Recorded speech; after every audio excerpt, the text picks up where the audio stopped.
Here for his monthly update, Congressman Dan Meuser. Good morning, Congressman Meuser. How are you today?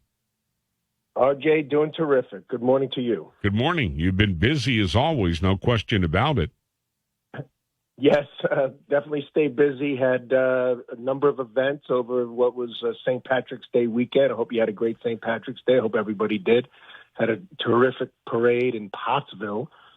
Huge turnout, lots of green beer, lots of congressional ninth enthusiasm. Yeah, no doubt about it. And I emceed the Harrisburg Parade, so I was right there with you.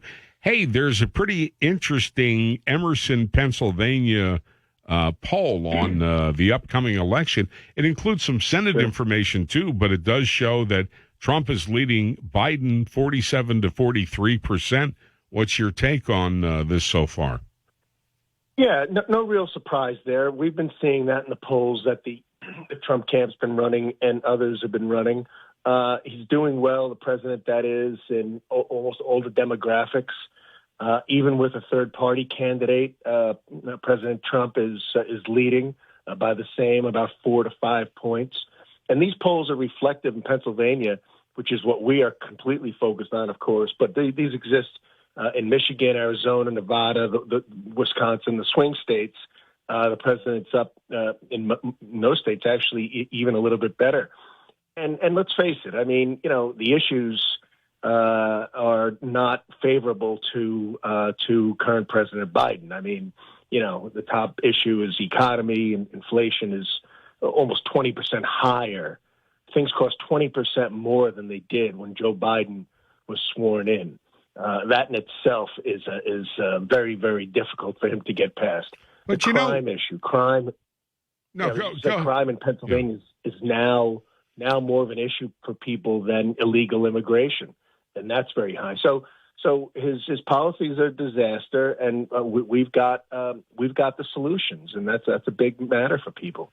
Here's the interesting thing in there. We know immigration border 54 to 46, Trump versus Biden. Trump wins. Israel, Hamas, 52% Trump, 48% Biden. I don't think that Schumer helps their cause at all in that area. But the one that surprised me was abortion access is the only one that is a divide. They make that an issue, yet when you look at most surveys or polls, it's really way down in the pecking order. Yeah. Well, look, the Democrats are going to run ads to no end on that because, frankly, they don't have anything else. That and so-called, saving democracy, et cetera, et cetera. And look, we got states' rights. Roe v. Wade took it down removed the issue that is because it's not a constitutional issue. Not something that Supreme Court should have been judging on in their view. And now it's a states' rights issue, and we have a state law that it will be up to the states to alter or improve or change or modify. So it really is not a federal issue in my view. I am pro-life. Nevertheless, we have laws that currently exist. Right, me too. But how do you diffuse this? Because this is what they're going to stick in everybody's face, and they're going to try to convince women in particular that abortion's going to go away.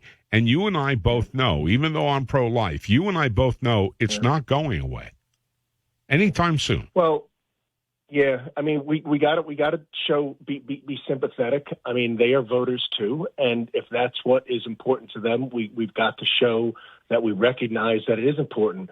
Now, on the same note, right, Democrats will run ads that say that we're trying to remove anyone's right to an abortion under any circumstances, even life of the mother, rape and incest, and so they exaggerate the situation. And meanwhile, let's remember, they won't vote for every Democrat in the House would not sign a petition for late-term partial birth abortions. Well, what party are the extremists here? Well, with all due respect, Congressman Meuser, you and I agree on this issue.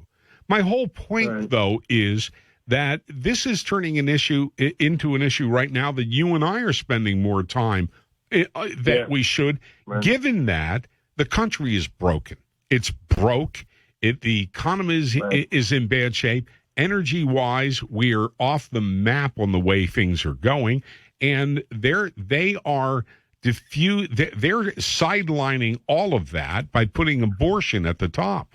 Yeah, of course. And well, that's all they got, RJ. That's all they've got. I mean, they got an economy that's getting worse. Inflation continues. Wages have been squeezed. Disposable incomes are way down. Energy prices are going back up. Small business getting killed by regulations. And Joe Biden comes out with a budget that's an absolute insult and catastrophe for the American people. Trillions of extra spending, sending service on the debt to nearly $1 trillion deliberately. I mean, this guy's a madman, or it's not him. It's those in the White House that had the nerve, the audacity to write up a unbelievably socialist budget. It's outrageous.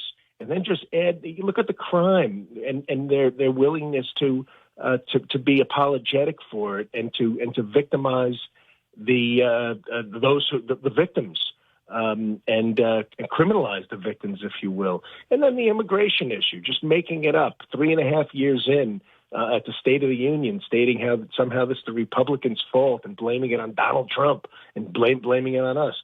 These people are upside down. They're trying to gaslight. They've done a terrible job. Their social experiment has failed. The world is in chaos, not just our domestic economy and the livelihoods of the general public.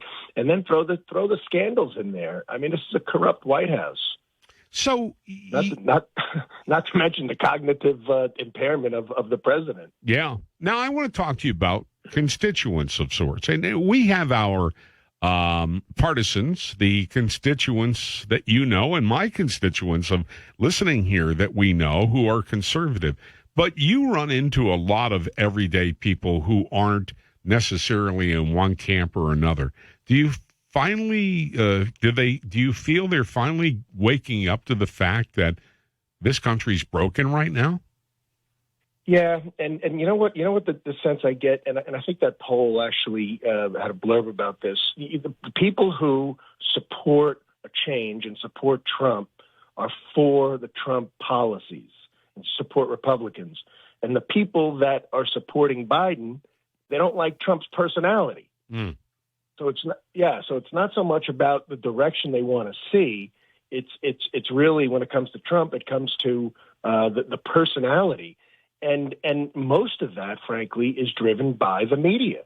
I mean, that's why in the Southeast, the media there is just simply a lot more liberal than it is in my neck of the woods. Yeah. And so that has a big effect upon it. People are getting brainwashed by constantly seeing the darkest moments of President Trump and hiding all the mishaps of Joe Biden. Is it just me, the optimist, or is the Bob Casey, Dave McCormick poll closer than you would think, given that Casey's an incumbent? Right. We have some really good. So here's another reason that we're going to do very well in Pennsylvania this year, as long as everyone comes out to vote. That's the key. That's the X factor. Coming out to vote, voting early, whether it's mail-in or in-person voting early, that is the key to Republican, if you will, to common sense new direction for Pennsylvania as well as for our country. But, yeah, that race, McCormick, there's nobody better on the campaign trail. He's really an exceptional candidate. He's smart. He's successful. He cares about Pennsylvania. He grew up in Pennsylvania. He's really going to be an exceptional United States senator. And, Bob Casey, for the nice guy that he's been, really doesn't deliver. And so if we want someone who's going to problem solve and really be engaged, and I think people are going to see that. They want to see some action rather than just a nice smile. And then our other state candidates too. From Stacey Garrity, Tim DeFore, Dave Sunday running for Attorney General. These all will really factor into us having an exciting slate. But the key is people got to come out to vote. We got to come out to vote. Yep. Do you know of our 90? Yeah. Well, if we can get 2 to 3 more people at each polling station we're going to win every race. Got it. Well, I'm out of time, but it's always great to talk to you. And I am glad you had a great St. Patrick's Day weekend. Maybe next year we'll join you somewhere, okay? That'd be great, RJ. Hey, thanks very much for the time.